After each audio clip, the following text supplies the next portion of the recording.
வணக்கம். இது தடம் நியூஸின் மாலை நேர செய்திகள். செய்தி ஆசிரியர் அரியராசா தினேஷ், வாசிப்பவர் மதுஷியா மகேந்திரன். முதலில் தலைப்புச் செய்திகள். தொழிற்கல்வி குறித்து பிரதமர் வெளியிட்ட மகிழ்ச்சியான அறிவிப்பு.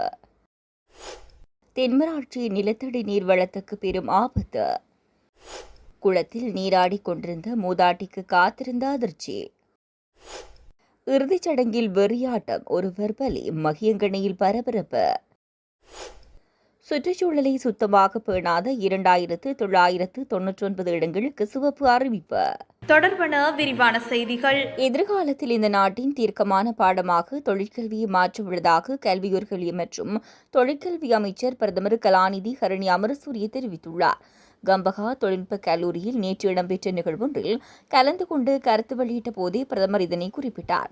இதுகுறித்து அவர் மேலும் தெரிவிக்கையில், தொழிற்கல்வித்துறையை எதிர்காலத்தில் இந்த நாட்டின் தீர்க்கமான பாடமாக மாறப்போகிறது.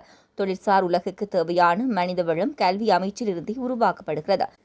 இருப்பினும் நம்மில் பலரும் அதேபோன்று நமது நாடும் பல சந்தர்ப்பங்களில் நினைக்காத, கவனம் செலுத்தாத ஒரு முக்கிய பகுதியை இந்த தொழிற்சார் உலகுக்கு தேவையான மனித வளத்தை உருவாக்கும் இடமாகவே தொழிற்கல்வி இருந்து வருகிறது. எனினும் பாடசாலை படிப்பை முடித்து பல்கலைக்கழகத்துக்கு செல்ல முடியவில்லை என்றால் செல்லக்கூடிய ஒரு மாற்று இடமாகவே தற்போதும் தொழில்நுட்ப கல்லூரி சமூகத்தால் பார்க்கப்படுகிறது. அல்லது மற்ற தேர்வுகள் அனைத்தையும் மேற்கொண்டு அவை கைகூடவில்லை என்றால் இறுதியில் வந்துவிடும் இடமாகவே இது கருதப்பட்டு வருகிறது. இது மிகவும் தவறானதாகும். தொழிற்கல்வியை தேர்ந்தெடுப்பது என்பது மிகவும் முக்கியமான, புத்திசாலித்தனமான, நாட்டின் அபிவிருத்திக்கு மிக முக்கியமானதொரு முடிவாகும். தொழிற்கல்வி கற்பதற்கு எடுக்கும் முடிவானது நற்செயலாக இருக்க முடியாது. அறியாமையினால் அல்லது இறுதி நேரத்தில் எடுக்கும் முடிவாகவும் இருக்க முடியாது. அது தன்னுடைய திறன், தன்னுடைய விருப்பம், உலகத்தை பற்றி தான் கொண்டுள்ள கருத்துக்கள், இந்த எண்ணக்கருக்கள் அனைத்தையும் அடிப்படையாக கொண்டு எடுக்கும் மிகவும் முக்கியமான முடிவாக அமைய வேண்டும்.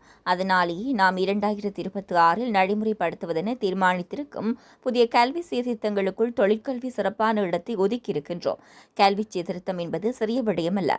அது பாடத்திட்டத்தை மாற்றுவதற்கு அப்பாற்பட்ட பாரிய செயல் திட்டமாகும். பாடசாலை கல்வியின் மூலமே தொழிற்கல்வியை வழங்க நாம் திட்டமிட்டுள்ளோம். அதன் மூலம் அரசு எதிர்பார்க்கும் மறுமலர்ச்சி யுகத்துக்கு தேவையான மனித வளத்தை உருவாக்க, அந்த மனித வளத்தை மேம்படுத்த நாம் நடவடிக்கை எடுக்கவிருக்கின்றோம். அதற்கமைய இந்த நாட்டின் தொழிற்கல்வியை உயரிய இடத்தில் நிலைநிறுத்த நடவடிக்கை எடுத்து வருகின்றோம் என தெரிவித்தார். தென்மராட்சியின் சாவகச்சேரி பிரதேச சபைக்கு உட்பட்ட தனங்கிழப்பு அருகுவழி பகுதியில் மீண்டும் உப்பளம் அமைக்கும் செயற்பாடுகள் முன்னெடுக்கப்பட்டு வருகிறது. கடந்த சில வருடங்களுக்கு முன்னர் ஆரம்பிக்கப்பட்டு கைவிடப்பட்ட நிலையில் இருந்த உப்பளமே மீண்டும் திடீரென இயங்கு நிலைக்கு செயற்படுத்தப்படுகிறது. இந்நிலையில் குறித்த உப்பளத்தினால் சுற்றுச்சூழல் பாதுகாப்புக்கு விரோதமான செயற்பாடுகள் முன்னெடுக்கப்படுவதாக அறிந்த சாவகச்சேரி பிரதேச சபை உறுப்பினர் மயூரின் சாவகச்சேரி நகரசபை உபதவிசாளரோடு உப்பளத்துக்கு சென்ற நிலைமைகளை ஆராய்ந்தார். இதன்போது ஆழ்துளை குழாய் கிணறுகள் மூலம் உப்பு உற்பத்தி பாத்திகளுக்கு நீர் இறைப்பதனை கண்டுபிடித்தனர். அங்கு அமைக்கப்பட்டுள்ள சுமார் 5 குழாய் கிணறுகளில் நீர் எடுக்கப்பட்டு வருவது கண்டுபிடிக்கப்பட்டுள்ளது. அத்தோடு உப்பளம் அமைப்பதற்கு சாவகச்சேரி பிரதேசம் சபையின் அனுமதியும் பெறப்படவில்லை என்பதும் தெரியவந்துள்ளது. அருகுவழி கடல் நீரேரியில் இருந்தே உப்பு உற்பத்திக்கான நீர் எடுக்க வேண்டிய நிலையில் அதற்கான ஏற்பாடுகள் எதுவும் செய்யாமல் சட்டவிரோத குழாய் கிணறுகள் அமைக்கப்பட்டுள்ளன. இதனால் தென்மராட்சி நிலத்தடி நீர்வளம் பாதிக்கக்கூடிய அபாயகரமான நிலை ஏற்பட்டுள்ளதால் உரிய அதிகாரிகள் இதனை உடனடியாக தடுத்து நிறுத்துமாறு உபநகர பிதா ஞா கிஷோர் மற்றும் பிரதேச சபை உறுப்பினர் மயூரன் ஆகியோர் வேண்டுகோள் விடுத்துள்ளனர். அனுராதபுரத்தில் குளத்தில் நீராடிக் கொண்டிருந்த மூதாட்டி நீரில் மூழ்கி உயிரிழந்துள்ளதாக ககட்ட கஸ்திகிலிய போலீசார் தெரிவித்தனர். ககட்ட கஸ்திகிலிய போலீஸ் பிரிவுக்குட்பட்ட பாலிபுதான குளத்தில் நீராடிக் கொண்டிருந்த மூதாட்டியே இவ்வாறு உயிரிழந்துள்ளார். இச்சம்பவம் நேற்று வெள்ளிக்கிழமை மாலை இடம்பெற்றுள்ளதாக போலீசார் தெரிவித்தனர். உயிரிழந்தவர் ரத்மல் கஹவெவ பிரதேசத்தைச் சேர்ந்த 76 வயதுடைய மூதாட்டி ஆவார். இது தொடர்பான மேலதிக விசாரணைகள் ககட்ட கஸ்திகிலிய போலீசார் மேற்கொண்டு வருகின்றனர். மகியங்கனை குறுமட பகுதியில் நடைபெற்ற இறுதிச் சடங்கின் போது ஏற்பட்ட குடும்ப தகராறில் ஒருவர் கொலை செய்யப்பட்ட சம்பவம் பரபரப்பை ஏற்படுத்தியுள்ளது. குறித்த விடயம் தொடர்பில் மேலும் தெரிய வருகையில் நேற்றிரவு இடம்பெற்ற தாக்குதலில் 35 வயதுடைய ஒருவர் காயமடைந்து மருத்துவமனையில் உயிரிழந்துள்ளார்.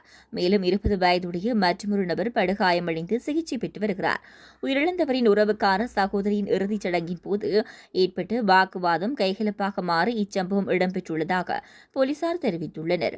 45 வயதுடைய ஒருவர் சந்தேகத்தின் பேரில் கைது செய்யப்பட்டுள்ளதுடன் மகியங்கனை போலீசார் மேலதிக விசாரணைகளை மேற்கொண்டு வருகின்றனர்.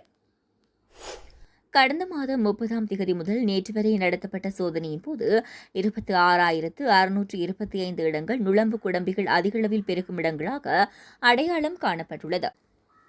தேசிய டெங்கு கட்டுப்பாடு வாரத்தின் 5வது நாளான நேற்று 13,642 இடங்களில் சோதனை செய்யப்பட்டதாக தேசிய டெங்கு கட்டுப்பாட்டு பிரிவு நிபுணர் பிரஷீலா சமரவீர தெரிவித்தார். நேற்று நடத்தப்பட்ட சோதனையின் போது நுளம்புகள் பெருக்கக்கூடிய இடங்களாக அடையாளம் காணப்பட்ட இடங்களின் எண்ணிக்கை 3,886 என்றும் நுளம்பு குடம்பிகள் இருப்பதாக அடையாளம் காணப்பட்ட இடங்களின் எண்ணிக்கை 382 என்றும் தெரிவித்துள்ளார். அதன்படி 5வது நாளில் 396 சிவப்பு அறிவிப்புகள் வெளியிட நடவடிக்கை எடுக்கப்பட்டுள்ளது. 100 பேர் மீது சட்ட நடவடிக்கை எடுக்கப்பட்டுள்ளது. ஜூன் 30 முதல் இதுவரை தேசிய டெங்கு கட்டுப்பாட்டு வாரத்தை முன்னிட்டு நடத்தப்பட்ட சோதனையின் போது 1,11,031 இடங்கள் சோதனை செய்யப்பட்டு நுளம்பு குடம்பிகள் வைக்கப்பட்டிருந்த 26,625 இடங்கள் அடையாளம் காணப்பட்டுள்ளது.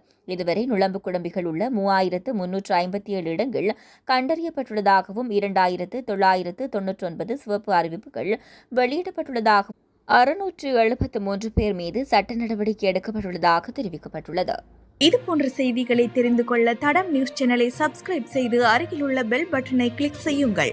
மேலும் இதுபோன்ற செய்திகளை உடனுக்குடன் தெரிந்து கொள்ள தடம் FM.com என்ற இணையதளத்தின் வாயிலாகவும் எங்களுடன் இணைந்து கொள்ளுங்கள்.